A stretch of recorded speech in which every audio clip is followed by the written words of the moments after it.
देवतुल्य आयु माँ शक्ति। आज साधन चिंतन का क्रमांक है में 825। दिन सोमवार, तारीख 1 जनवरी 2024। नया साल, नया दिन, नई शुरुआत। और आज हमारे बीच में आदरणीय श्री प्रदीप कुमार गुप्ता जी, जो चार्टर्ड अकाउंटेंट है। और आज आपका जो विषय है वो है प्रेम को समझना, अंडरस्टैंडिंग ऑफ लव। इससे पूर्व भी आप 4 विषय ले चुके हैं। ज्यादा समय नहीं लेते हो। आदरणीय प्रदीप गुप्ता जी से निवेदन करते हैं कि आज का उद्बोधन जारी करें। आदरणीय प्रदीप गुप्ता जी। अ, नमस्कार। अ, धन्यवाद, मुझे आपने ये मौका दिया अपने विचार साझा करने का। ये जो मेरे विचार जो आज मैं साझा करूंगा, जो हार्टफुलनेस इंस्टीट्यूट के ग्लोबल गाइड हैं दाजी, तो उनके दो एसेज हैं। अंडरस्टैंडिंग एंगर, जिस पे मैंने पिछली बार लास्ट मंथ आपने मौका दिया था, उस पे मैंने अपने विचार साझा किए। और उसी के आगे क्रमांक में दूसरा जो उससे रिलेटेड सब्जेक्ट है, अंडरस्टैंडिंग लव, तो उसके बारे में विचार साझा करूंगा जो कुछ मैं थोड़ा बहुत समझ पाया। तो पिछली बार हमने जाना कि हम सभी लोग क्रोध से स्ट्रगल करते हैं। क्रोध को हम समझ नहीं पाते, हमें क्यों आता है, कैसे आता है, उसको हमें रिएक्ट कैसे करना है, उसको हमें अपने फायदे के लिए कैसे यूज करना है, या क्या हम अपने फायदे के लिए उसे यूज भी कर सकते हैं, या केवल हमारे काम बिगाड़ने के लिए ही हमारा क्रोध आता है। तो उस बारे में हमने चर्चा की, और उसके जो भी डिफरेंट सॉल्यूशंस हो सकते हैं उसके बारे में हम सबने मिलकर चर्चा की, और उससे हम लाभान्वित हुए। तो इसी कड़ी में अगर हम देखें, जैसे हम क्रोध से हम स्ट्रगल करते हैं, क्रोध को कैसे समझें और क्रोध को कैसे कंट्रोल करें, उसी तरह से हम प्रेम के बारे में भी स्ट्रगल करते हैं। चाहे वो हम अपने पार्टनर से प्रेम करें, बच्चों से प्रेम करें, अपने स्ट्रेंजर से प्रेम करें, स्पिरिचुअल गाइड से प्रेम करें, तो कहीं ना कहीं हमें जो है एक कुआपो की स्थिति रहती है। और जो हमारी जर्नी है वो ट्विस्ट एंड टर्न वाली पोजीशन रहती है। ये बिल्कुल उसी तरह से जैसे शेक्सपियर के एक नाटक है मिड समर नाइट्स ड्रीम, उसमें लाइसेंडर एक करेक्टर है। वो उसमें कहता है the course of true love never run smooth, हमेशा उसमें ट्विस्ट एंड टर्न रहते हैं। तो यही बात हम रोजमर्रा की जिंदगी में महसूस करते हैं। लेकिन ये होता क्यों है? होता इसलिए है ये, क्योंकि जब भी हम प्रेम की बात करते हैं तो उसमें हम अपनी इंडिविजुअलिटी को खोते हैं, आईनेस को खोते हैं। क्योंकि प्रेम का मतलब है कि अपनी जो व्यक्तिगत जरूरतें हैं और जो हमारी इच्छाएं हैं, उनको किसी दूसरे की जो बड़ी इच्छाएं हैं, दूसरे जो हमारा बड़ा टास्क है, उसमें कहीं ना कहीं हमें उन्हें सब्स्यूम करना पड़ता है। और उसके बारे में उनको हमें अपनी पर्सनल जरूरतों से ज्यादा हमें महत्व देना पड़ता है। तो जिसकी वजह से हमें प्रेम को अंगीकार करने में, रिफ्लेक्ट करने में हमें दिक्कतों का सामना करना पड़ता है। और ड्यूरिंग दिस प्रोसेस पहले हम आई से वी पर आते हैं हम, और हम के बाद में हम दाव पर जाते हैं वो। तो वो सा कल्मिनेशन होता है प्रेम का। और इस बारे में अगर इसको हम स्टोरी के माध्यम से समझने की कोशिश करें, तो हर कल्चर में बहुत सारी स्टोरीज हैं जो प्रेम के अभिव्यक्ति के बारे में है। तो इसमें प्रेम की जीत तभी मानी जाती है जब जो प्रेमी है, जो अपने बिलविड है, उसके लिए जब वो अपने आप को सेक्रीफाइस करता है, तब वो प्रेम की पराकाष्ठा होती है। लेकिन ये हमें लेके कहाँ जाता है? तो इसको हम दो कहानियों से समझने की कोशिश करेंगे। एक बहुत सुंदर कहानी है, अमेरिकन राइटर है ओ हेनरी, उसने एक कहानी लिखी थी, the gift of the Maggi. इसमें दो करेक्टर हैं, जिम एंड डेला। वो दोनों बहुत प्यार में हैं, लेकिन दोनों बहुत गरीब हैं। तो उसमें जो डेला है, डेला के बहुत लंबे सुनहरे बाल हैं, बहुत सुंदर खूबसूरत बाल हैं। और जो जिम है, जिम के पास एक गोल्डन वॉच है, लेकिन उसमें चैन नहीं है। तो दोनों एक बार क्रिसमस पे डिसाइड करते हैं, बिना एक दूसरे को बताए हुए, कि हम इसको दूसरे को गिफ्ट देंगे। तो डेला क्या करती है, वो अपने बाल काट के बाल बेच देती है, जिससे कि वो अपने प्रेमी के लिए गोल्डन वॉच के लिए चैन खरीद पाए। और जिम क्या करता है, जिम अपनी गोल्डन वॉच बेच देता है, और वो जो है उसके लिए कॉम खरीदता है, सुंदर कॉम खरीदता है, जिससे वो अपने बालों को कंघा कर पाए। तो इस इन दोनों का जो कल्मिनेशन होता है, दोनों एक दूसरे के गिफ्ट खरीदते हैं। और अगर हम इसको देखें तो यहाँ पे दोनों दाव के लिए वर्क कर रहे हैं। जिम डेला के लिए प्रेम की अभिव्यक्ति कर रही है दाव के रूप में, और डेला जिम के लिए दाव के रूप में अभिव्यक्ति कर रही है। दूसरी ओर कहानी देखें तो लॉर्ड कैसना के जीवन से है। एक बार लॉर्ड कैसना के सिर में बहुत तेज दर्द होता है। तो नारद जी कहते हैं, महाराज क्या बात है, कैसे सिर में दर्द है, ये कैसे ठीक होगा? तो कृष्ण भगवान कहते हैं, यदि मेरे किसी जो सच्चा भक्त है, अगर उसके पैर की धूल आप ले आओ और मेरे माथे पर लगा दो, तो ये जो है मेरा सिर दर्द दूर हो जाएगा। तो नारद जी जाते हैं, सारे भक्तों से मिलते हैं, वो सबसे उनके पैरों की धूल मांगते हैं। तो सारे भक्त कहते हैं ऐसा कैसे हो सकता है, अगर हमारे पैरों की धूल हमारे ईश्वर के सिर पर लगेगी तो ये तो ईश नंदा हो जाएगी और हमें तो नरक में जाना पड़ेगा। तो कोई भी उनको अपने पैरों की धूल नहीं देता। तो नारद जी डिसाइड करते कि भाई अब मैं गोपियों के पास जाता हूँ। तो जब वो गोपियों के पास जाते हैं तो गोपियां अपने पैरों की धूल इकट्ठी कर रही हैं। तो नारद जी उनसे पूछते हैं कि क्या आपको डर नहीं लग रहा कि आपके पैरों की धूल ईश्वर के सिर पर लगेगी, कृष्ण जी के सिर पर लगेगी, तो आपको नरक में जाना पड़ेगा। तो गोपियां बड़ा सुंदर जवाब देती हैं। वो कहती हैं कि यदि मैं हमारे इस कृष्ण को अगर एक क्षण के लिए भी हमारी धूल लगने से आराम मिल जाए तो हम पूरी जिंदगी नरक में जाने के लिए तैयार हैं। तो अगेन यहाँ पे हमें देखने के लिए मिलता है दव। तो वो हमेशा अपने बिलवड के लिए बारे में सोच रहे हैं। तो ये हमारे प्रेम की पराकाष्ठा है। तो पिछली बार हमने डिस्कस किया था एंगर। तो जैसे एंगर हमारी सटल बॉडी में, एनर्जेटिक बॉडी में पैदा होता है और हमारी फिजिकल बॉडी को अफेक्ट करता है, हमारे अंदर पैदा होता है और हमारे फिजिकल बॉडी को अफेक्ट करता है, इसी तरह से प्रेम भी हमारे inner depth of our being में प्रकट होता है। और वो जो है वहीं से पैदा होकर फिर वो रिफ्लेक्ट होता है। तो और जब हम दिल की बात करते हैं, दिल में पैदा हो, जब हम दिल की बात करते हैं तो वो कोई पंपिंग हार्ट की हम बात नहीं कर रहे, पंपिंग ऑर्गन की बात नहीं कर रहे। हम उससे ज्यादा कहीं सूक्ष्म दूसरी चीज जिसको हम स्पिरिचुअल हार्ट कहते हैं, हम उसकी बात कर रहे हैं। प्रेम की एक क्वालिटी है कि कनेक्शन क्रिएट करता है। और लव की एक डेफिनेशन है, it is a gravity of the soul. यह एक वीक फोर्स है अट्रैक्शन की, जिससे सारी चीजें रुकी हुई हैं। और लव को एक तो डिफाइन किया गया है कि सोर्स ऑफ हमारा एंथुजिज्म भी है लाइफ के लिए। अगर प्रेम ना हो तो शायद हमारी जिंदगी के जीने की इच्छा ही खत्म हो जाए। और ये हमारी हर चीज में, हमारा चाहे वो किसी व्यक्ति के साथ है, किसी वस्तु के साथ है, हमारा ओस्मोसिस क्रिएट करता है। और हमारा ये जो है, जो दूसरे व्यक्ति के साथ में एक वाइब्रेशनल कंपेटिबिलिटी पैदा करता है और अपने और हमें अपने प्रेमी की तरफ आगे बढ़ने के लिए आगे प्रोपेल करता है। अगर हम कहें, अगर हम अपना जीवन बिना प्रेम के जिए तो वो एक ड्राई जीवन होगा और एक मैकेनिकल जीवन होगा। जो बाबूजी महाराज हैं, हमारे हार्टफुलनेस के जो गाइड, हमारे जिन्होंने इस मिशन की स्थापना की, वो प्रेम को समझाने के लिए उदाहरण देते हैं माँ का। माँ के प्रेम को सर्वोच्च माना गया है।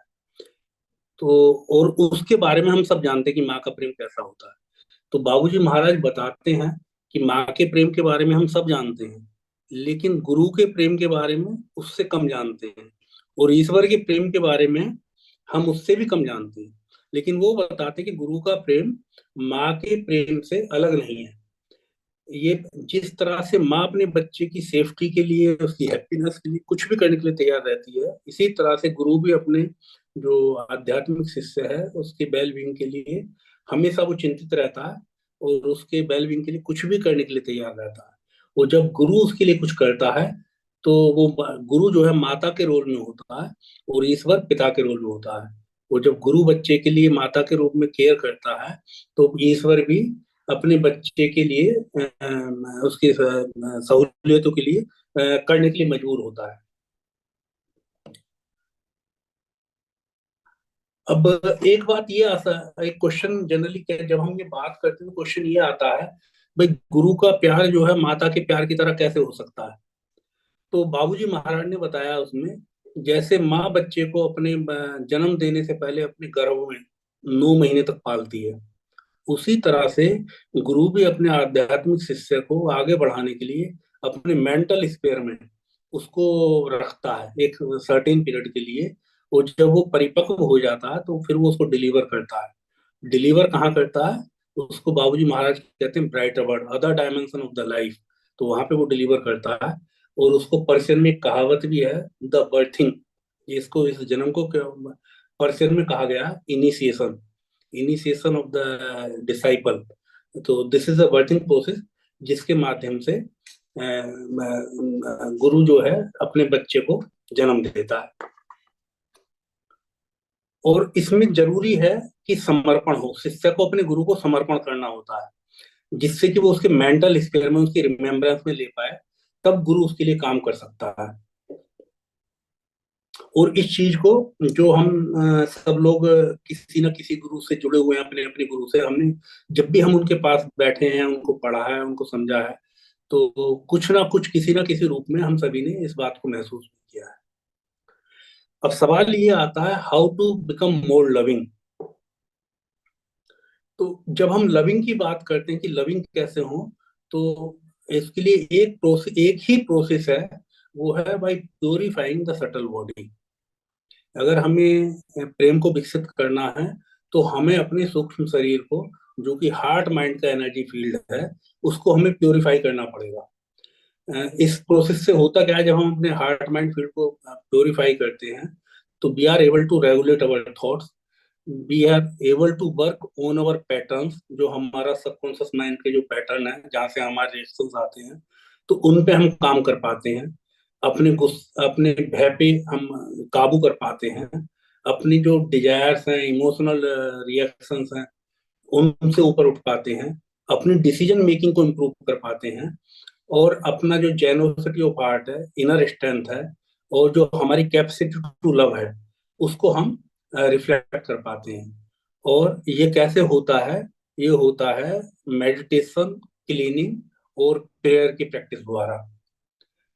ये प्रैक्टिस हमें कैसे हेल्प करती हैं? ये प्रैक्टिस हमें हेल्प करती हैं, जो हमारे लव की ग्रेविटी है, उसको सपोर्ट करती है। उसकी सपोर्ट के द्वारा होता क्या है, we orbit the centre of our being, that is our soul, जिससे कि हम कांस्टेंट कॉम्युनियन में रह पाते हैं।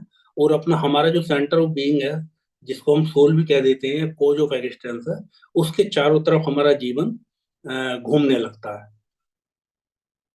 जब हमारी ये कंडीशन पैदा होती है, तब हम नेचुरली, हमारे शरीर के रोम रोम से प्रेम प्रकट होने लगता है, without any effort, without any need for I.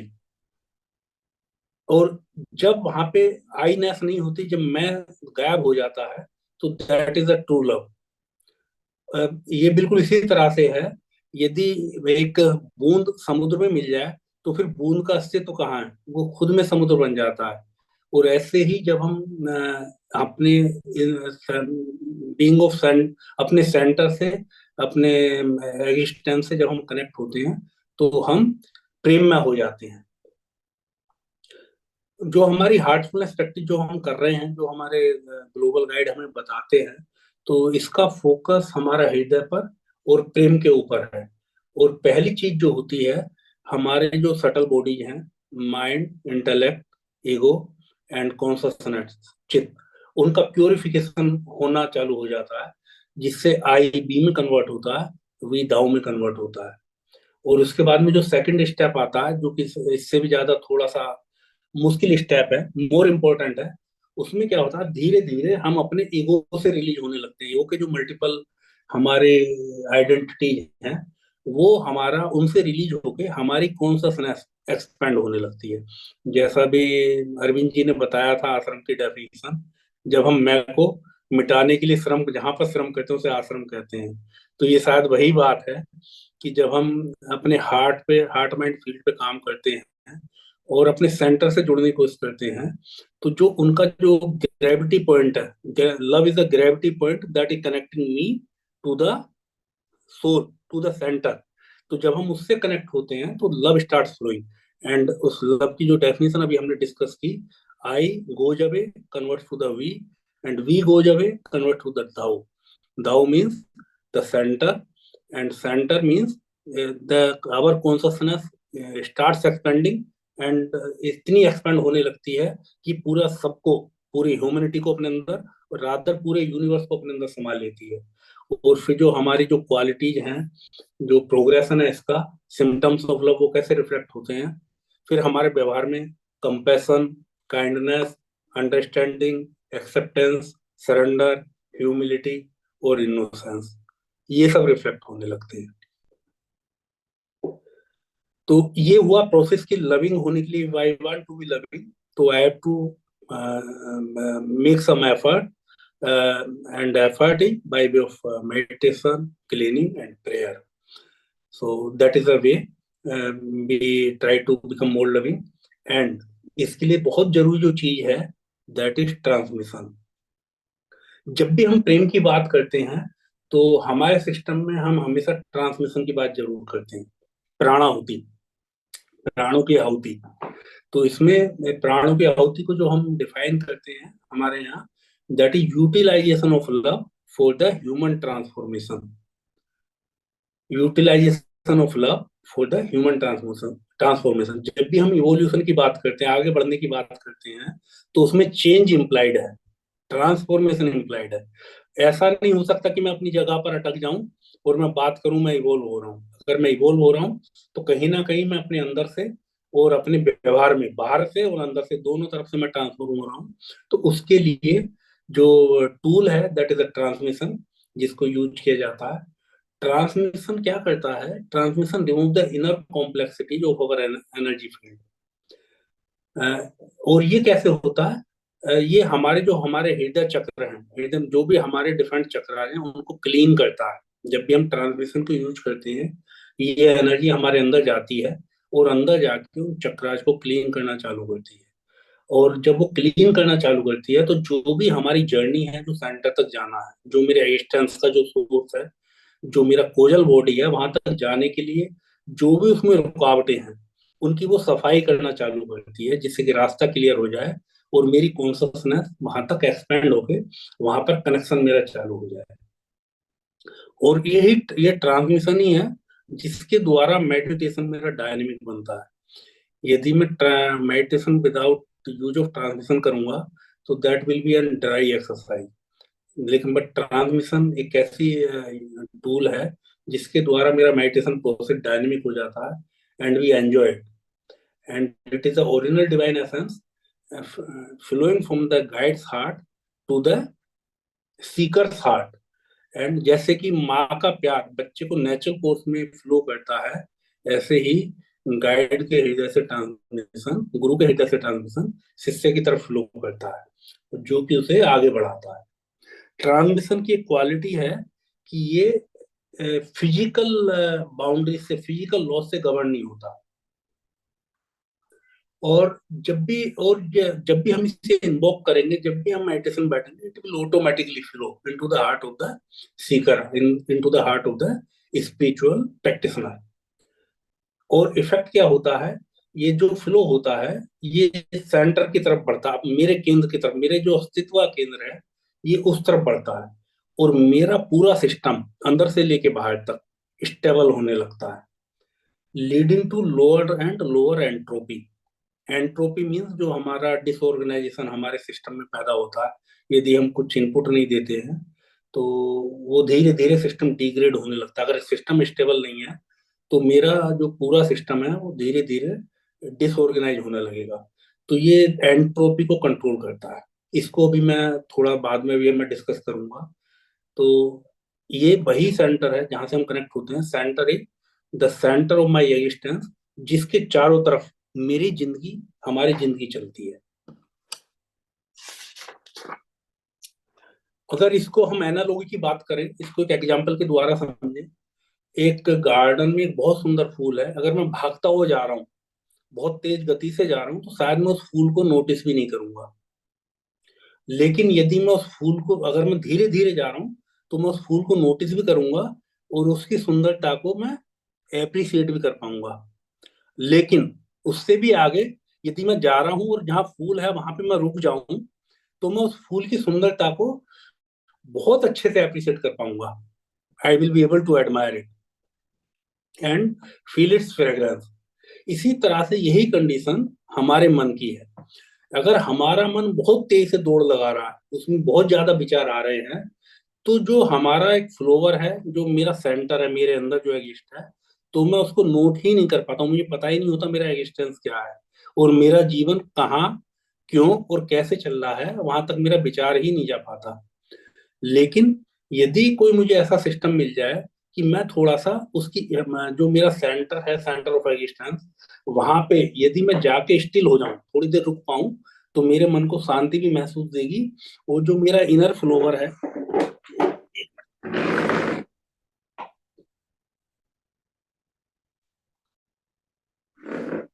Sorry, जो फ्लोवर मेरे अंदर एग्जिस्ट कर रहा है, जो मेरा एग्जिस्टेंस है, जो मेरी सोल, जिसको आत्मा भी हम कह देते हैं, तो उसकी ब्यूटी को मैं एडमायर कर पाऊंगा, उसकी पीस को, उसकी जो हैप्पीनेस है, जिसको हम सच्चित आनंदम भी कहते हैं, जो आनंद की स्थिति है, उसको मैं अप्रिशिएट कर पाऊंगा। तो ट्रांसमिशन हमारे क्या करता है, हमारी अटेंशन को अट्रैक्ट करता है अंदर की तरफ को, और उसको हमारे सेंटर ऑफ एग्जिस्टेंस से कनेक्ट करता है, जिससे कि हमारी अटेंशन उस फ्लोवर पे चली जाती है और हम उसको महसूस कर पाते हैं। देन, लेकिन हम इस फ्लोवर, जो हम अंदर के फ्लोवर की बात करें, इसको हम देखें कैसे? तो इसके लिए तरीका है ध्यान। जब हम ध्यान करते हैं तो, और प्यार प्रेम के साथ ध्यान करते हैं, तो जो हमारे अंदर फ्लोवर है, इट ब्लोसम्स, एक इसकी खूबसूरती निखर के सामने आने लगती है। और मेडिटेशन, ध्यान जो है, हमारे माइंड को सेंटर करके इसको जो है, इसको पीसफुल होने में, और इसके जो हमारे अंदर की जो क्वालिटी, जो हमारे अंदर स्टिलनेस है, उसके साथ मैच करने की कोशिश करता है।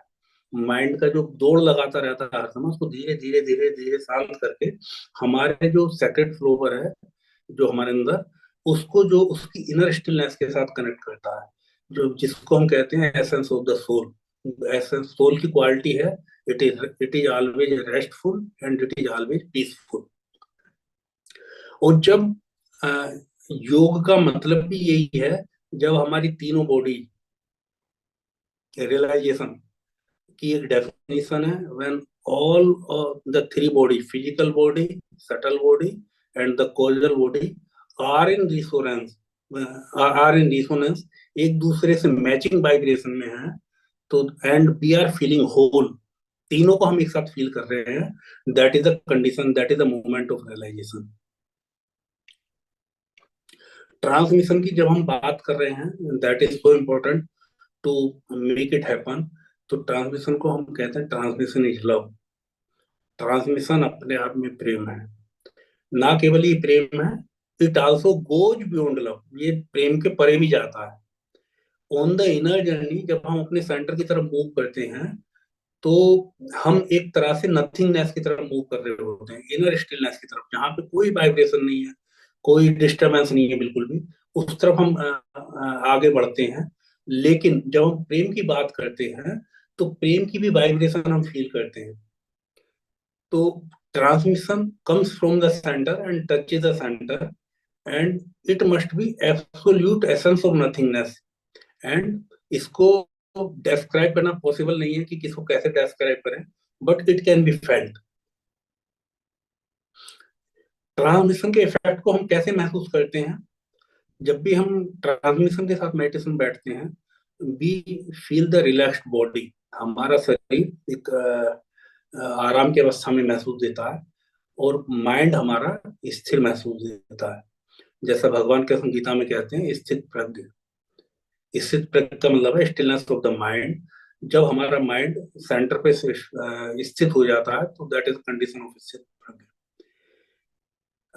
और इसको कहें तो एक तरह से हम मूव कर जाते हैं balance zero state with in, एक बिल्कुल एक समभाव की स्थिति है अंदर की तरफ, जीरो स्टेट है, जहां पे बिल्कुल कोई डिस्टरबेंस नहीं है, वो हर चीज बिल्कुल शांत हो जाती है। वाइब्रेशन हमारे अंदर जो जो भी चल रहा है, जो भी विचार है, वो सब स्टैंड स्टिल होने लगते हैं, बिल्कुल शांति की अवस्था होती है। And we are able to evolve, जहां पे भी हम जो भी हैं, एक एक क्लीन कैनवास की तरह हमारी स्थिति हो जाती है, हमारी कॉन्शियसनेस बिल्कुल क्लीन हो जाती है। And transmission is is at the very heart of the transformation process. जब हम बात कर रहे हैं, हम डिस्टर्बेंस से पीस की तरफ हम जा रहे हैं, स्टिलनेस की तरफ हम जा रहे हैं, and transmission is the key, transmission is the love, and love is the quality of centre itself, existence itself. We may say soul, we may say God, we may say guru, whatever we want to say, but it is the center of existence, जहां से हमें ये आता है, और जहां पे हमें ये कनेक्ट करता है, और जहां पे ये हमें स्थिर करता है।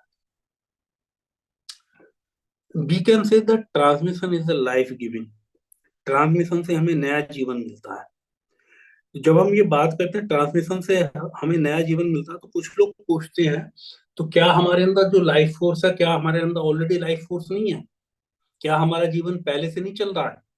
जब हम, जो आप बता रहे हैं कि transmission is the life giving, तो इसको हम यदि एनालॉगी से समझने की कोशिश करें, एग्जाम्पल से समझने की कोशिश करें, जब भरपूर गर्मी होती है, तो उस समय पेड़ जो है झुलस जाते हैं, पेड़ों की पत्तियां झुलस जाती हैं। तो उस समय क्या होता है, जो पेड़ों की जो जड़ें हैं, वो से जो डिजायर्ड मॉइस्चर है, उससे हम जमीन से नमी, जितनी भी नमी वो सोख सकते हैं, जो भी न्यूट्रेंट वो सोख सकते हैं, उनको सोख के वो पूरे पेड़ को, पत्ते को पहुंचाने की कोशिश करते हैं, जिससे उनका जीवन चलता रहे। लेकिन जैसे ही पहली बारिश आती है, वैसे ही पेड़ जो है झूमने लगता है, पेड़ों के पत्ते एकदम हरे हो जाते हैं,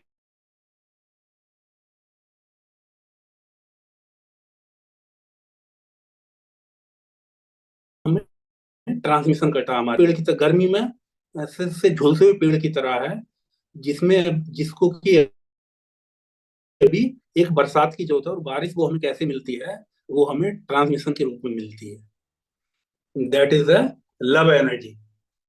जब वो हमें आती है, तो हमारा जीवन भी एकदम लाइव हो जाता है, उसमें एक नया जीवन आ जाता है। और ये जब जब हमारे अंदर नया जीवन आता है, वो जो फ्रेशनेस हम महसूस करते हैं, ये भी अपने आप फिर वो आगे अपने आप को शेयर करने लगता है अनकॉन्शियसली, वो मेरे व्यवहार में, मेरी बोलचाल में, मेरे हाव भाव में, या जब जहाँ पे भी हम होते हैं, वो अपने आप रिफ्लेक्ट करने लगता है। जैसे बारिश के बाद में पेड़ के नीचे जब हम खड़े होते हैं, तो हमें एक आनंद की अनुभूति होती है। ऐसे ही जो व्यक्ति, अगर हम एक सही तरह से हम प्रैक्टिस जब हम करते हैं कुछ समय तक ट्रांसमिशन के साथ, तो उसके अंदर से ऑटोमेटिकली जो वो चेंजेज उसके अंदर आते हैं, they start reflecting. Meditation with transmission को हम एक लाठी या क्रेच से भी हम कंपेयर कर सकते हैं, जो कि सपोर्ट करता है हमारे कॉन्शसनेस को एक्सपेंड करने में। अ, और ये हमें हमारे हेल्प करता है हमारे कॉन्शसनेस लेवल को एक लेवल से दूसरे लेवल पर ले जाने के लिए। और हमारे कॉन्शसनेस को कितना एक्सपेंड ये कर सकता है, it takes us into the super consciousness, in the height of the super consciousness, and it also takes us to the depth of the our subconscious mind, and our consciousness develops 360 degree, and there are no limits to the expansion. Even the universe is not enough, it expands into the whole universe.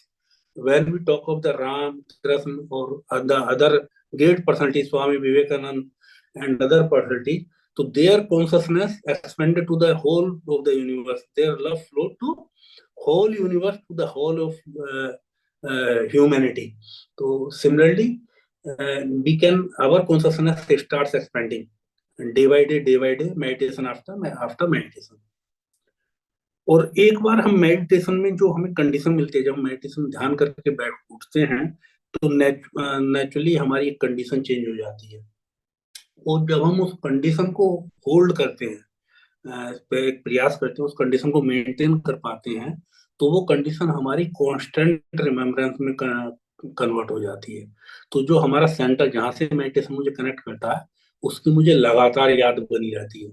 और जब लगातार याद बनती है, तो मेरा centre के साथ कनेक्शन भी कंटिन्यूस हो जाता है, मेरे एग्जिस्टेंस के साथ मेरा कनेक्शन कंटिन्यूस लगातार बना रहता है।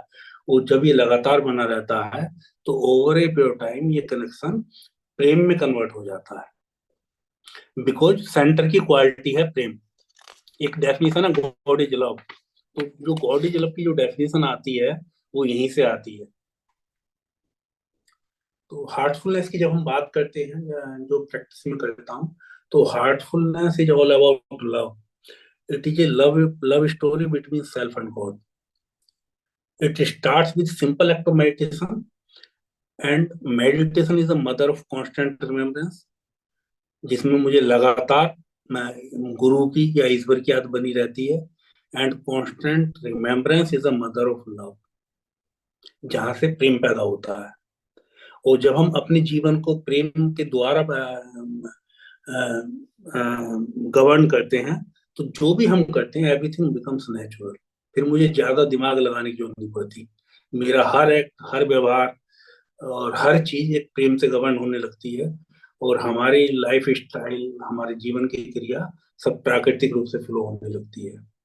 और जो हमारा मेंटल और इमोशनल डिस्टरबेंस है वो मेरे लगभग लगभग समाप्त हो जाते हैं, कम होते हैं पहले, और फिर वो खत्म होने लगते हैं, और हम बैलेंस स्टेट में जाने लगते हैं।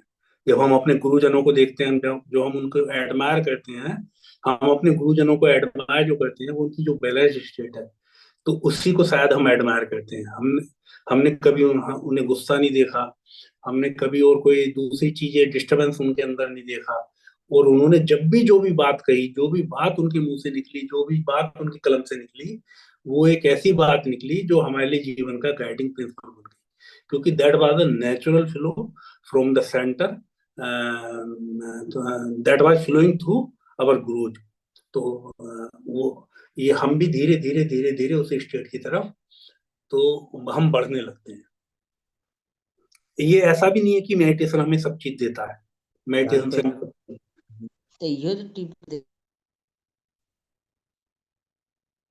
हाँ, इट इज नॉट लाइक कि meditation gives us everything. Meditation करता क्या है? मेडिटेशन हमारे अंदर एक इनर कंडीशन पैदा करता है, एक आंतरिक अवस्था, और जो अंदर की अवस्था होती है वो हमें बदलना चालू कर देती है।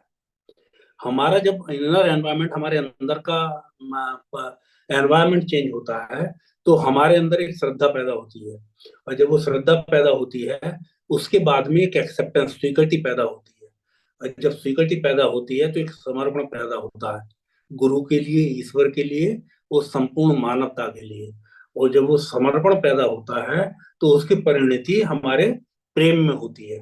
और जब प्रेम पैदा होता है तो हम उसमें अपने आप को खो देते हैं एक वननेस की स्थिति में। तो अब हम सबको, अब सबके साथ, सबको अपना और अपने को सब में देखने लगते हैं, वो सब कुछ हमें एक नजर आने लगता है। तो ये काम है हमारे ट्रांसमिशन का, जो हमें हेल्प करता है। Transmission makes our meditation live and connects us to the centre, and ultimately to the then constant, it results in constant remembrance, and constant remembrance by connecting to the center results in love. And when our life is governed by love, it becomes natural, and when it becomes natural, we become one with whole of the universe, whole of the creation. एक और जो चीज हम meditation के बाद में हम महसूस करते हैं, मेडिटेशन के दौरान जो हम महसूस करते हैं, जब हम ध्यान में बैठते हैं, तो हमारे अंदर इमोशंस और फीलिंग्स महसूस होती हैं। ऐसा जब भी हम ध्यान में बैठेंगे तो बहुत सारी इमोशंस और फीलिंग्स हमारे अंदर आती है, हृदय में आती है। एंड ये जो हमारी इमोशंस हैं और फीलिंग्स हैं, ये हमारे सोचने के तरीके को प्रभावित करती है, specially through the limbic system of mid brain. और जो हमें महसूस देता है, जब भी हमारे हार्ट में, जब भी हमारे दिल में इनिशियल इम्पल्स आएगा, तो इमोशंस और फीलिंग एकदम आएंगी, और वो हमारा एकदम सोचने का प्रोसेस हमारा अफेक्ट हो जाएगा। और हम में से ज्यादातर लोग, अ, हम अपने आप अपनी फीलिंग्स को एक्सप्लोर करने में कंफर्टेबल फील नहीं करते, क्योंकि हमारी ट्रेनिंग हमारे घर में या हमारे स्कूलों में उस तरह से हुई नहीं है। हम कभी अपनी फीलिंग्स को पढ़ना नहीं चाहते, मुझे एक खास तरह की फीलिंग्स क्यों आ रही हैं, या एक खास तरह के इमोशंस क्यों आ रहे हैं, या एक खास तरह के रिएक्शंस क्यों आ रहे हैं। एक ही बात पे एक आदमी को रिएक्शन आता है, दूसरे आदमी को कोई रिएक्शन नहीं आता। एक आदमी को एक फीलिंग आती है, दूसरे आदमी को वो फीलिंग नहीं आती। एक एक एक बात एक आदमी को अच्छी लगती है, दूसरे आदमी को वही बात अच्छी नहीं लगती। तो हर व्यक्ति अलग अलग तरह से रिएक्ट करता है, अलग अलग तरह से फील करता है। लेकिन ज्यादातर लोग अपनी फीलिंग्स को और इमोशंस को पढ़ने की कोशिश ही नहीं करते हैं। तो लेकिन आजकल हम देखें तो जितना हम लिटरेचर पढ़ते हैं या मेडिकल में भी हम बात करें, तो इमोशनल इंटेलिजेंस की आजकल बहुत ज्यादा बात हो रही है। और जब हम इमोशनल इंटेलिजेंस की बात करते हैं, तो हम उसमें हार्ट बेस्ड क्वालिटीज की भी बात करते हैं, दैट इज इम्प्लाइड। कौन सी heart based quality? Compassion, empathy, resilience, love, courage, will. And these qualities emanate कहाँ से आती हैं? ये हमारे जो हृदय चक्र है वहां से आती है। हृदय में जो हमारे बहुत सारे चक्र हैं, वहां से ये सब पैदा होती हैं। तो अगर हमें अपनी इमोशनल इंटेलिजेंस को इम्प्रूव करना है, तो हमें अपने हृदय पर काम करना पड़ेगा। इसके अलावा और कोई तरीका नहीं है इमोशनल इंटेलिजेंस को इम्प्रूव करने का। जाने या अनजाने I have to work on my heart. Bhagavad Gita में भगवान कैसे बताते हैं अपनी क्वालिटीज के बारे में। वी नीड इन, अगर हमें लाइफ की स्ट्रगल से ऊपर आना है तो हमें अपनी क्वालिटीज को उसमें इम्बाइब करना पड़ेगा। और उसके लिए वो एक एग्जांपल देते हैं कि हमारी लाइफ जो प्रोटेक्ट होती है हमारी नोबल क्वालिटीज के द्वारा प्रोटेक्ट होती है। और उसके लिए वो एग्जांपल देते हैं एक महल का। जैसे एक महल होता है तो महल की सुरक्षा के लिए उसमें बहुत सारे गेट होते हैं। और वो हमारे जो गेट होते हैं उन पे पहरेदार होते हैं। और वो पहरेदार जब तक वो उनका गेट सुरक्षित है तब तक वो मेरा हमारा महल भी सुरक्षित है। इसी तरह से हमारी जिंदगी है। तो हमारे जिंदगी में जो गेट हैं वो गेट हैं हमारी उनके जो पहरेदार हैं वो है हमारी नोबल क्वालिटी। जैसे हर महल में पीछे एक सबसे पीछे दरवाजा होता है जो सबसे ज्यादा वल्नरेबल होता है। और जब कभी दुश्मन अटैक करता है तो वो इस करता है पीछे वाले दरवाजे से मैं एंटर कर जाऊं। जो छोटा होता है लेकिन अगर वो उससे एंटर कर गया तो पूरा महल ढह सकता है। तो वो जो गेट है जो 24वां गेट भगवान कहते हैं जो भगवत गीता में 24 क्वालिटी बताएंगे। जो लास्ट गेट है पीछे वाला तो वो जो मोस्ट इम्पोर्टेंट है उसकी जो नोबल क्वालिटी है दैट इज द ह्यूमिलिटी। अगर ह्यूमिलिटी एक बार कंप्रोमाइज हो गई देन हमारे पूरे जीवन का पूरा महल ढह सकता है। ऐसा भगवान कृष्ण ने गीता में बताया है।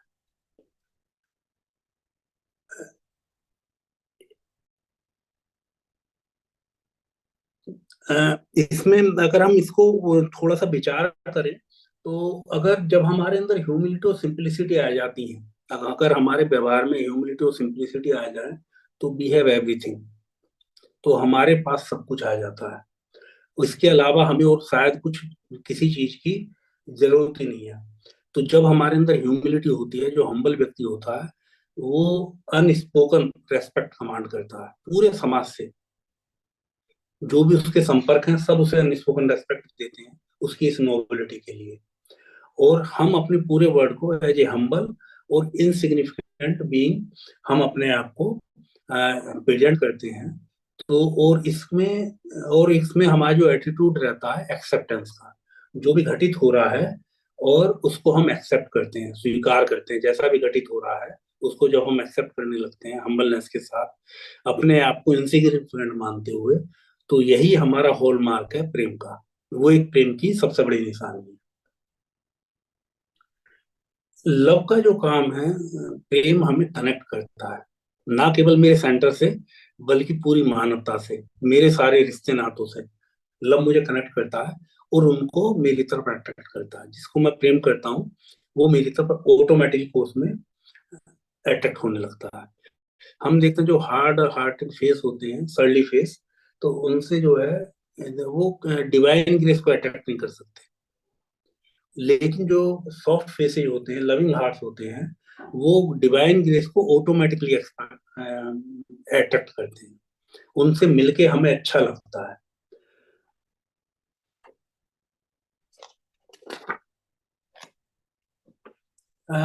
लव को और एक दूसरे तरीके से हम समझने की कोशिश करें।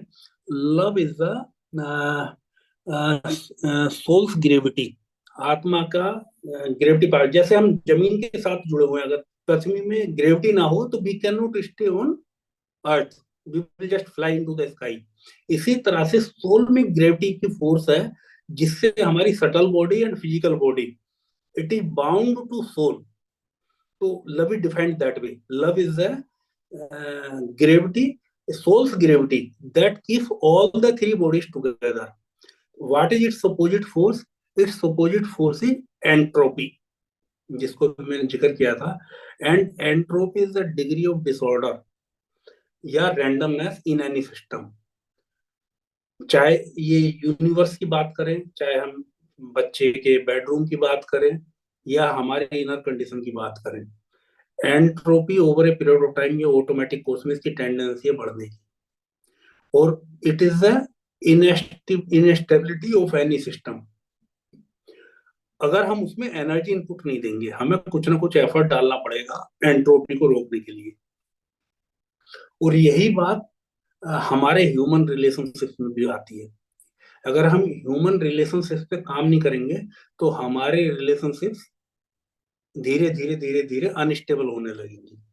इसको एक एग्जांपल द्वारा समझें। जैसे यदि बच्चे का बेडरूम है, उसमें लगातार खिलौने बढ़ते चले जाएं, किताबें बढ़ती चली जाएं, हम रोजाना उनको करीने से उनकी जगह पर रोजाना नहीं रखें, तो धीरे धीरे उसका बच्चे का कमरा एक डिसऑर्डर में आ जाएगा। या हमारे ऑफिस में टेबल है, फाइलों पे हम काम करते हैं, फाइलों को हम रोजाना शाम को, फाइलों को, किताबों को उनकी जगह में नहीं रखेंगे, तो 4 दिन बाद, 6 दिन बाद ना तो हमें फाइल मिलेगी, ना हमें कोई बुक मिलेगी। इसी तरह से अगर हमारे जो ह्यूमन रिलेशनशिप है, चाहे वो पार्टनर के साथ हो, बच्चे के साथ हो, या कोई भी रिलेशनशिप हो, अगर उसमें हम एनर्जी इनपुट नहीं डालेंगे तो वो धीरे धीरे हमारा उसमें कहीं ना कहीं डिसऑर्डर पैदा होने लगेगा, इनस्टेबिलिटी पैदा होने लगेगी। उसमें एनर्जी इनपुट हमें क्या डालना है? दैट इज प्रेम। अगर हम उसमें थोड़ा सा भी इनपुट डालेंगे प्रेम का, तो वो हमारे जो रिलेशनशिप होगी बहुत स्टेबल होगी और लॉन्ग लास्टिंग होगी। और इसके लिए विद लव, जब भी हमारे अंदर प्रेम होगा तो वहां पे हमारी एक्सेप्टेंस होगी। और एक्सेप्टेंस की जब हम बात करते हैं तो ये टॉलरेंस से कुछ ज्यादा है। अगर हम टॉलरेंस बात करें, अगर हम की आई टॉलरेट, तो टॉलरेंस को कुछ लोग टॉलरेंस की बात करते हैं, तो tolerance is bit lower than acceptance. Acceptance प्रेम के साथ में मैं जो दूसरा व्यक्ति है उसे सारी अच्छाई और कमियों के साथ में मैं उसे एक्सेप्ट करता हूँ, उसको मैं नाराज नहीं होता और होल हार्टेडली मैं उसे एक्सेप्ट करता हूँ। क्योंकि प्रेम जो है हमारे जो हमारे दिल में जो भी करवाहट है और जो भी अगर कोई भी चीज है तो उसको दूर करता है। और लव हमारे प्योर एंड जेन्युइन हार्ट से आता है, वो हमारी निशानी है। जब भी हम हमारे हृदय से प्रेम रिफ्लेक्ट करता है कि प्योर एंड जेन्युइन हार्ट का व्यक्ति है। और जब वहां पे प्रेम होता है तो सेक्रीफाइस भी नेचुरल होता है, मैं उसमें अपने कंफर्ट को भी सेक्रीफाइस कर देता हूँ। And be let go of everything. अगर कोई चीज भी है तो मैं उसको जाने देता हूँ। मुझे कोई चीज अच्छी भी नहीं लग रही तो लेट इट गो, मैं उसको माइंड नहीं करता। तो जब हम लॉ ऑफ एंट्रोपी को समझते हैं तो ये मुझे प्यार की, मेरे जीवन में प्रेम की क्या आवश्यकता है उसको समझने में सहायता प्रदान करता है।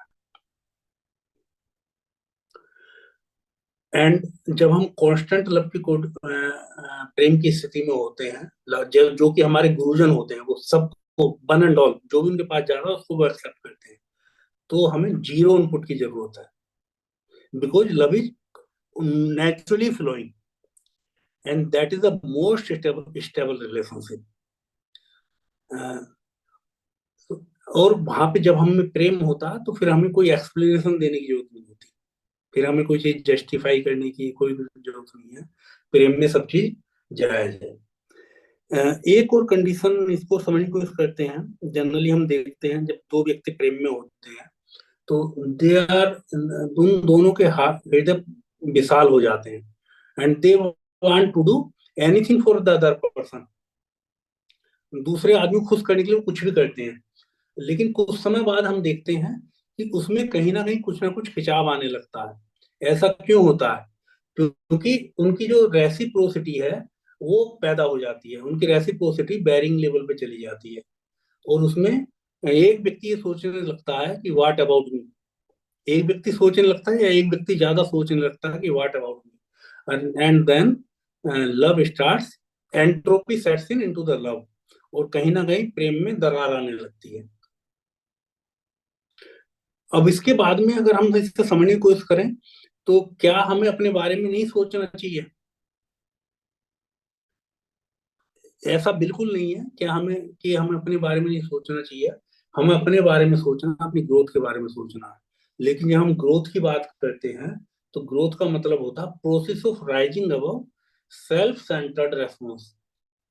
केवल मैं आधारित रेस्पॉन्स ना हो, बल्कि उसमें जब मैं ग्रोथ की बात करता हूँ तो मैं अपने से अपनी इच्छाओं से, व्यक्तिगत इच्छाओं से कम लगाव होता है उसमें।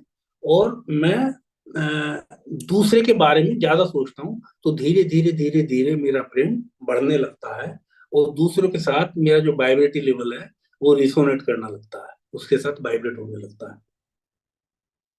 एक अच्छी लाइफ की डिमांड जरूरत है एक्सेप्टेंस, कि जो व्यक्ति जैसा है और जो परिस्थितियां जैसी हैं मैं उसको स्वीकार करने लगता हूँ।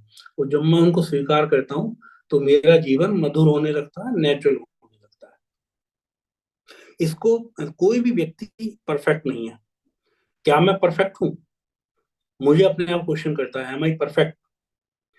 तो अगर हम, तो ट्रिक क्या है इसके लिए? We have to come to the neutral point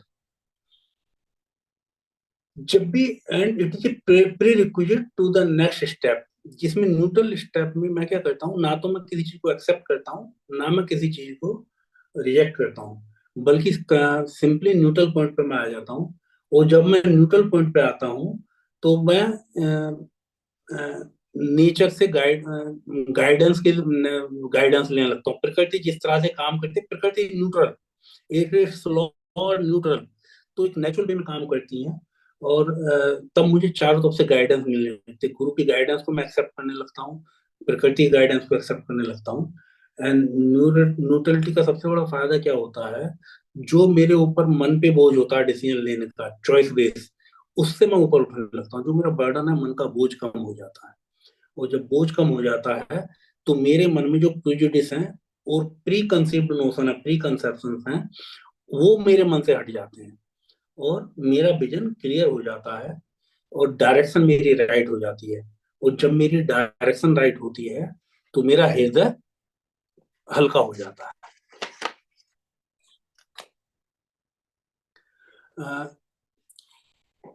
love को और समझना है, प्रेम को और समझने के लिए एक और एनालॉजी है, लव एंड डेथ। डेथ के टाइम पे क्या होता है? जब व्यक्ति की मृत्यु होती है तो जो फिजिकल बॉडी है वो रिसाइकल होकर एटम पूल में चली जाती है। जो पांच भूत, पंचभूत हैं, वो पंचभूतों में मिल जाता है, एटम पूल में चला गया। लेकिन what happens to our subtle body and to the causal body. The other two body, they will go to the other dimension corresponding to the vibratory level, energy blueprint जो मेरा create हुआ है, जिस तरह से मैंने जीवन जिया, उसके ब्लूप्रिंट के हिसाब से वो अपने डायमेंशन में चली जाएगी। तो कई बार कुछ लोग पूछते हैं क्या ऐसा पॉसिबल है कि मैं अपनी मृत्यु के समय पे अपने वाइब्रेटरी लेवल को हाईएस्ट लेवल पे ले जाऊं? तो लेकिन ये पॉसिबल नहीं है। दाजी बताते हैं, जो हार्टफुलनेस गाइड है, इट इज नॉट पॉसिबल, क्योंकि इसको हम लास्ट मोमेंट में हम इसको अचीव नहीं कर सकते हैं। अगर आपको नेक्स्ट डायमेंशन के लिए तैयार करना है तो उसके लिए आपको जो आपका जीवन है उसी के रहते हुए अपने जीवन में ही इसको तैयार करना पड़ेगा। और अपना जो वाइब्रेटरी लेवल है, जो एनर्जी फील्ड है, heart mind field, you have to purify it and you have to improve your vibratory level and the love vibration you have to improve, convert it into the love vibration, and we have to create spiritual vacuum in us। जब हम spiritual vacuum अपने अंदर create करते हैं, जो प्रेम द्वारा प्रकट होता है, तो तब जो डिवाइन ग्रेस है वो हार्ट में ऑटोमेटिक कोर्स में फ्लो होने लगता है।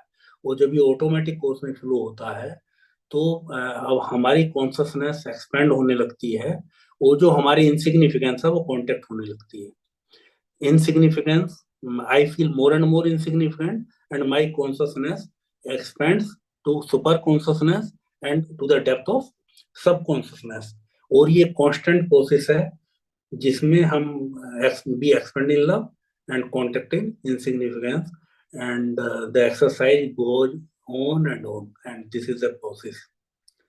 So this is all about, Daji tells about love, and what is love, how to create it, and how to become more loving, what is the role of transmission in love, how to improve the emotional intelligence, and what is entropy, how the if I do not work on love, how the entropy may set in, and how to manage the death। So to manage the death, I have to manage the love during my lifetime itself, so that I am delivered to the highest possible dimension after my death। To sum up, Daji sums up, दाजी के शब्दों में मैं पढ़ रहा हूँ book से। दाजी से, we struggle with love because in love we lose our individuality। Love is a journey from I to be to thou. There is no I in true love. Learn to let go of the ego's hold. Meditation is the mother of constant remembrance, and constant remembrance is the mother of love. Try meditation. How to become more loving? Purify your field of consciousness. Then you will naturally radiate love. Love originates at the center of your being. It is the gravity of the soul. It therefore creates stability and centeredness. And it is the antidote to entropy and instability, both within and in all our relationships. Acceptance is the hallmark of love. Thank you very much for giving me patient hearing. So now we can discuss if any point we want to discuss and want to exchange our ideas. धन्यवाद प्रदीप गुप्ता जी, बहुत बहुत धन्यवाद। आपने आज प्रेम को समझने के विषय में लिया, और देखा जाए तो प्रेम ही सब कुछ है। तो इसके बाद में किसी कोई पूछना पूछ सकते हैं, फिर बाद में हमारे दोस्तों जो हमारे आदरणीय देवीशिता बोलेंगे। ये प्रदीप जी एक चीज बताइएगा, जो प्रेम या प्यार, ये दोनों चीजें एक ही हैं या अलग अलग हैं? प्रेम और प्यार एक ही चीज शब्द हैं, पर्यायवाची शब्द हैं। तो it depends upon my understanding, मैं प्यार को प्रेम को कैसे समझ रहा हूँ। One is physical love. तो जब हम प्रेम की बात करते, that is the only outer expression and at the lowest level.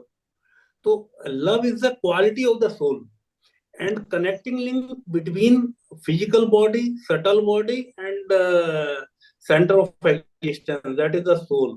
And through meditation, with the help of transmission, that love energy, I try to tap into that love energy. Transmission comes from the center and takes me to the center, and it works in the energy field.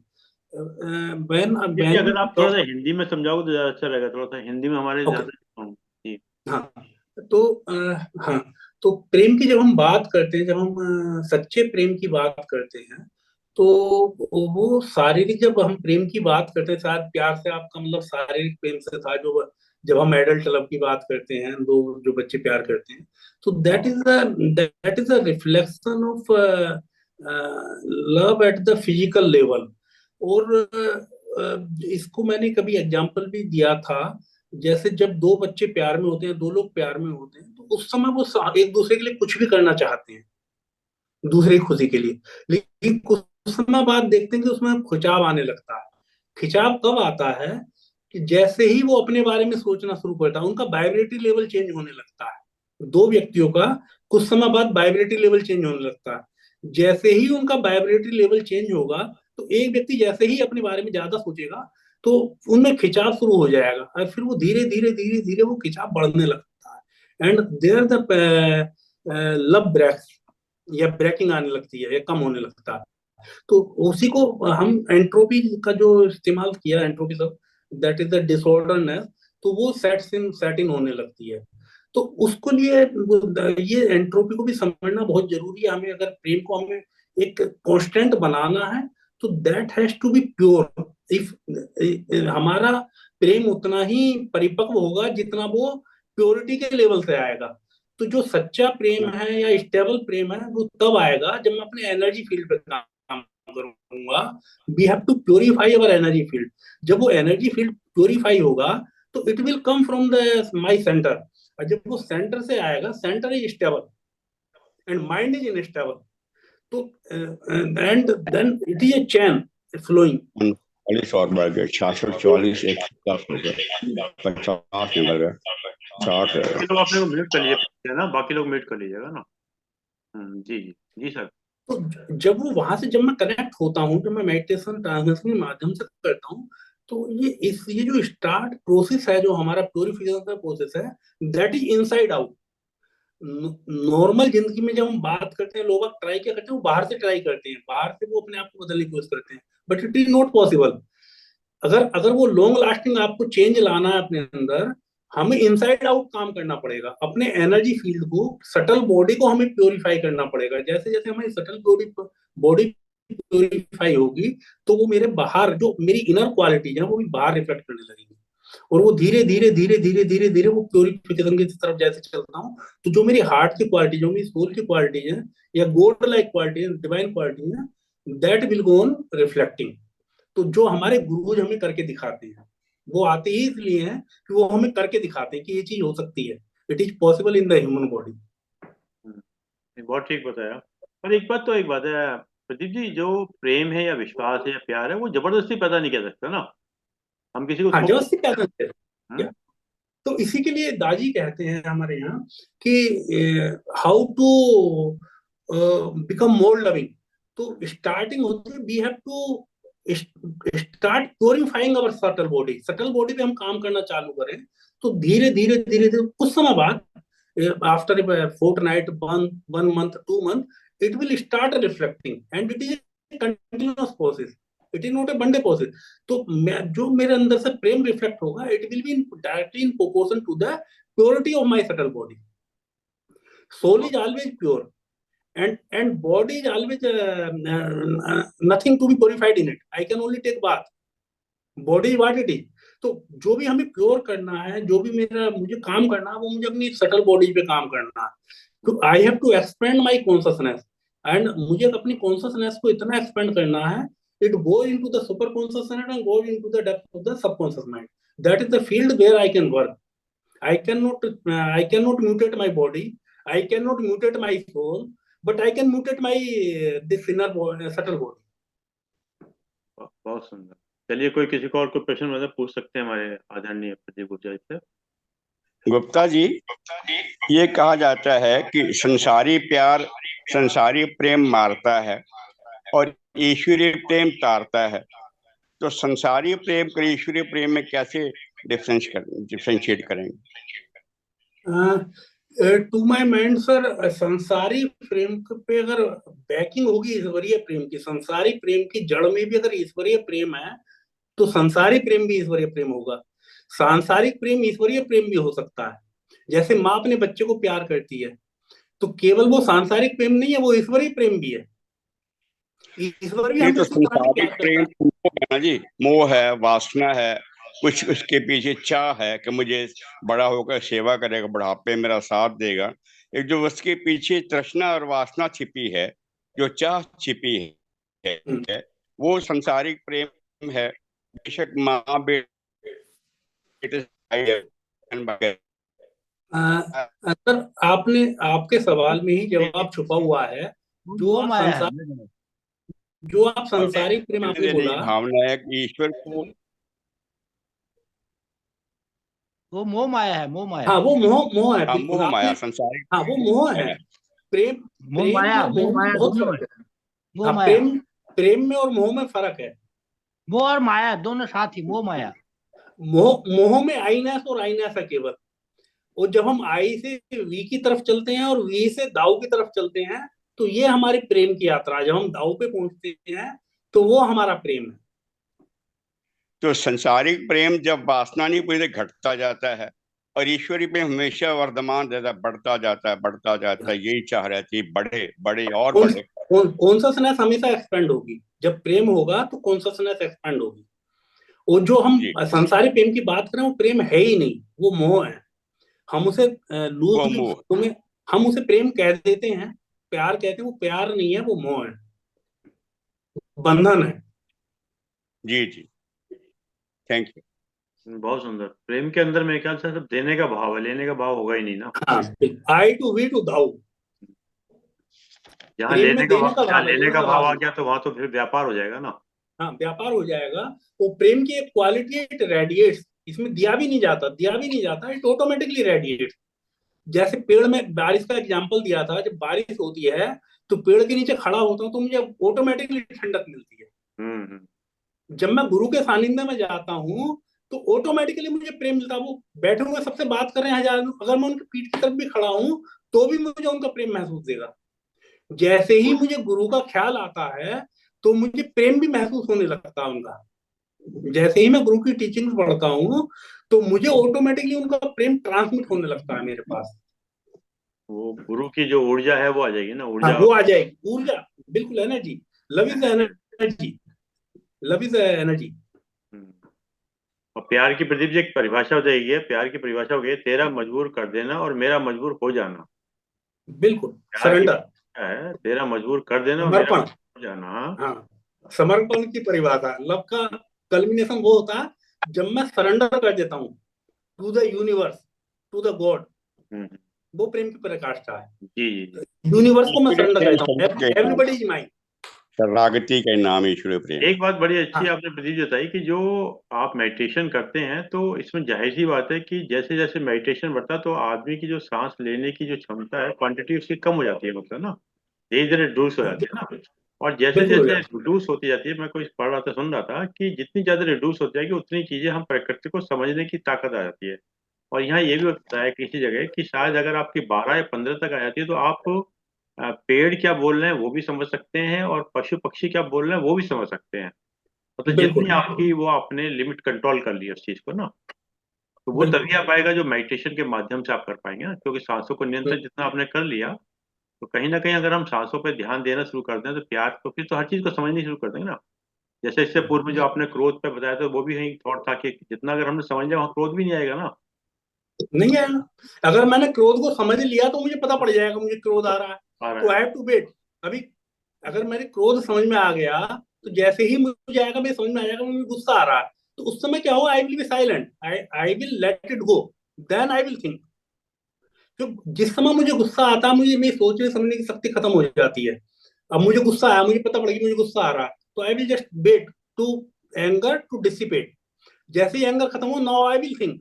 अब जो भी मैं बात करूंगा तो सोच समझ के करूंगा, तो जो भी मैं करूंगा वो सही होगा, और बहुत गुस्से में जो करूंगा वो खराब होगा। नहीं, बहुत सुंदर, बहुत बढ़िया था। चलिए सब किसी और का प्रश्न पूछ सकते हैं, नहीं सब बाद में हमारे देव ऋषि साहब दो शब्द धन्यवाद करेंगे। आज के दिन बहुत अच्छा आपने दिन लिया, 1 जनवरी को हमारे यहाँ 1862 में जो हमारा पुराना कानून है ना, ये अपना आईपीसी, वो आज ही के हाँ जी। दिन, आज ही के दिन शुरू हुआ था 1862 में। तो 161 साल बाद जो है अब वो कानून खत्म कर दिया गया है, देखिए ना, हाँ जी। 1 जनवरी को। तो आज आपने बहुत सही दिन लिया। चलिए आदरणीय देवी साहब दो शब्द धन्यवाद कर दीजिए। राम जी, आज सब्जेक्ट ऐसा लिया, मेरे बिल्कुल हृदय के करीब है। हम्म, मैं आपके सामने बैठा हूँ जिसने प्यार इश्क भी किया है और मेडिटेशन भी की है? और मैं सच कह सकता हूँ कि एक स्टेज पे आके दोनों बराबर हैं। बिल्कुल मैंने इस पे बहुत लिखा भी है। इश्क की राह में हर लम्हा जवां होता है, इसके हर मोड़ पे जन्नत का गुमां होता है। बहुत ना कोई गैर न बेगाना कोई आशिका, इसके पहलू में सोया सारा जहां होता है। बहुत हाय इस लुत्फ के दो घूंट जिसने पी डाले, फिर न पूछे वो खुदा और कहाँ होता है। दौलते इश्क नहीं होती नसीब हर एक को, दौलते इश्क नहीं होती नसीब हर एक को, खुश नसीबों पे खुदा मेहरबान होता है। बहुत सुंदर। नहीं दरकार कोई तख्तो ताज आशिक को, नहीं दरकार कोई तख्तो ताज आशिक को, शहनशाह दिल का असल शाह जहां होता बहुत बढ़िया, देखिए वेरी गुड। शेखरी साहब भी जो है मुस्कुरा रहे हैं अपना आपके ऊपर। है।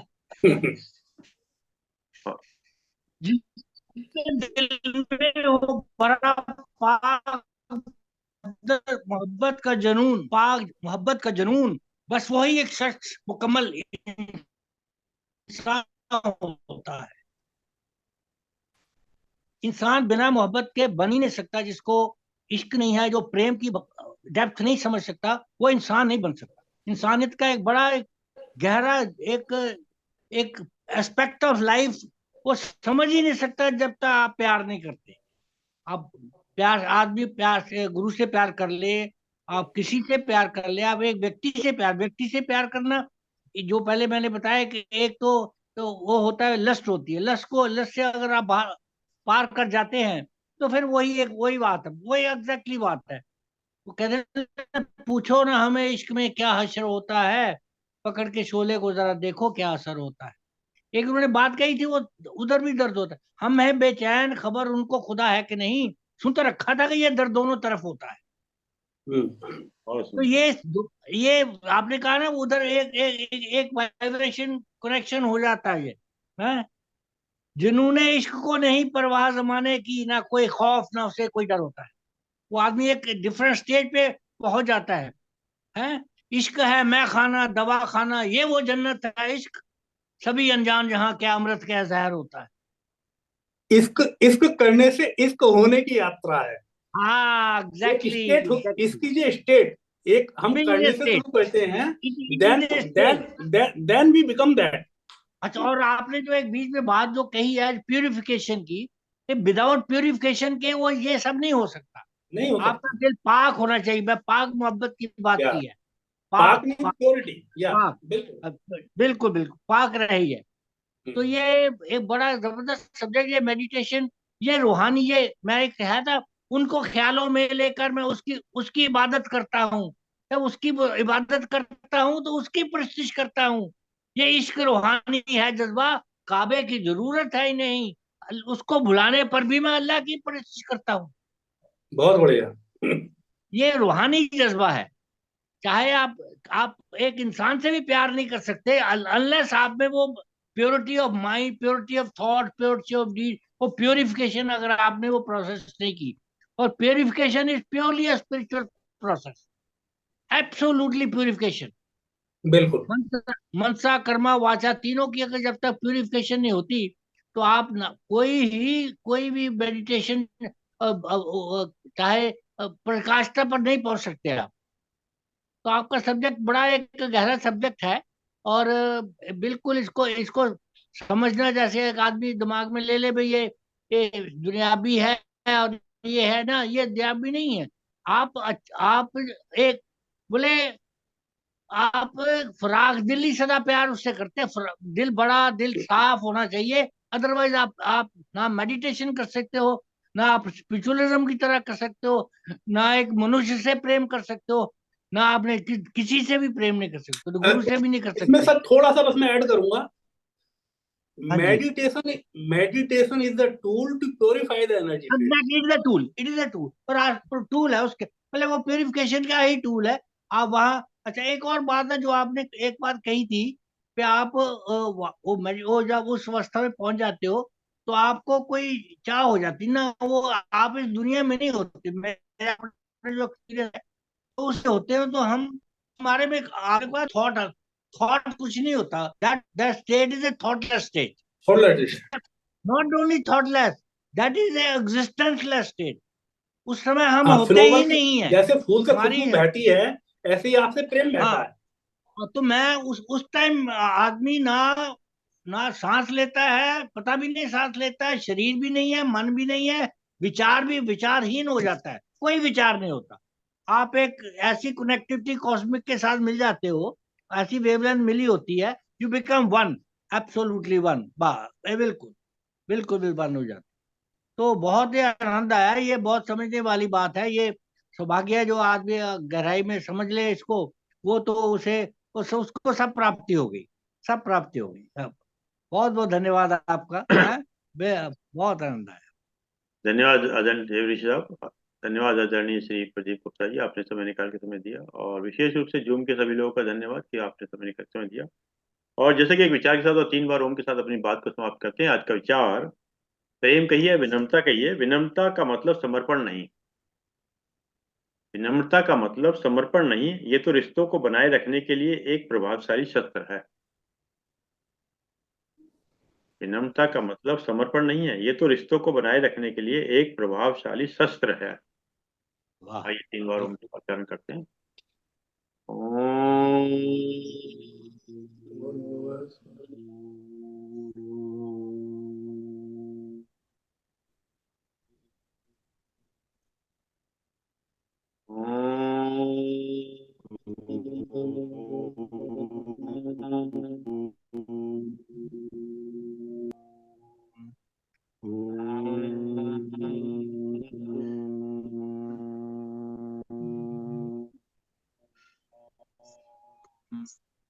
शांति शांति शांति शांति शांति। शांति। सभी को प्रणाम, सभी को प्रणाम, सभी को प्रणाम।